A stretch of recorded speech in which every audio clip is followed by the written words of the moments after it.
أشهد أن لا إله إلا الله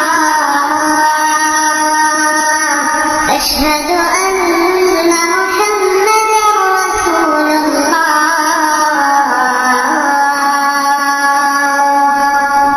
ایک یہ بھی چادر تھی۔ خورشید بہن نے ایک چادر لا کر مجھے اڑا دی کہ یہ میں نے آپ کے لیے لے کر رکھی تھی، ہمیں تو آپ کے آنے کی بشارت 15 دن پہلے ہو گئی تھی۔ خورشید کی والدہ اور عرشی بہن مجھے بہت سنبھالتی رہی، حوصلہ دلاتی رہی، ٹیلی فون پر والدین سے گفتگو کے لیے ذہنی طور پر تیار کرتی رہی کہ اگر والدین کوئی سخت رویہ بھی برتیں تو آپ کو نرمی سے ان کو یہ خبر دینی ہے کہ میں مسلمان ہو چکی ہوں، آپ میرے والدین ہیں، میں کبھی بھی آپ سے تعلق قطع نہیں کر سکتی۔ ٹھیک 1 گھنٹے کے بعد حفیظ بھائی نے ٹیلی فون پر والدین سے رابطہ کروایا۔ سب سے پہلے امی نے بات کی۔ امی نے کہا، بیٹا کہاں ہو؟ ہم ویران اور برباد ہو گئے تمہارے بغیر، آج تمہاری شادی ہے، برات آئی بیٹی ہے، بھگوان کے واسطے گھر آ جاؤ۔ میں نے کہا، امی میں بالکل خیریت سے ہوں، میں مسلمان ہو گئی ہوں، آپ سے بھی درخواست ہے کہ آپ بھی کلمہ پڑھ کر مسلمان ہو جائیں، اب آپ میری شادی کو نہ یاد کریں، اور بھائی بہنیں کیسے ہیں اور ابو کیسے ہیں؟ امی نے کہا، ہاں ہے بھگوان، اب کا ہے کو ابو کو پوچھ رہی ہو، دیکھ بھگوانی تیرا باپ بالکل نڈال ہو گیا ہے بدنامی سے، تیری وجہ سے دوسری بہن کی شادی بھی نہیں ہو رہی، اس کی برات بھی واپس جا رہی ہیں، آج لگن کا دن ہے، بھگوانی ہم جیتے جی مر گئے ہیں، میں تیرے پاؤں پڑتی ہوں بھگوانی، تو کہاں ہے، میں لینے آ جاؤں؟ میں نے آنسو روکتے ہوئے کہا،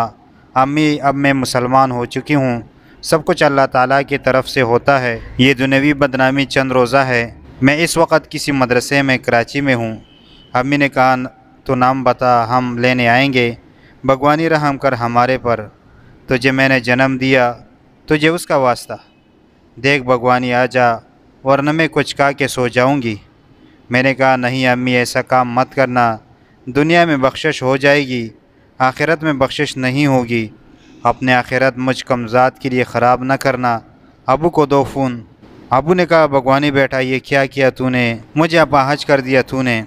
کیسے تیرے برات کو منہ دکھاؤں، کیا کہوں، تو ہمارا بھگوان تھی، تجھے کیا ہو گیا، کس نے تجھے ورغلایا، تو بڑی عقل والی تھی۔ میں نے کہا، ابو اللہ کے سوا کون ہو سکتا ہے، یہ سب اسی کی طرف سے ہیں، آپ بھی کلمہ پڑھ لیں، چھوڑے دنیا والوں کو، اس دنیا کو بنانے والے کے ساتھ ناتا جوڑیں، میں ساری عمر آپ کی خدمت کروں گی۔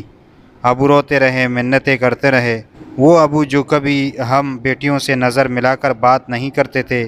اتنے شریف النفس ابو آج میرے سامنے بے بس نظر آ رہے تھے، ان کے گلے میں الفاظ اٹک رہے تھے،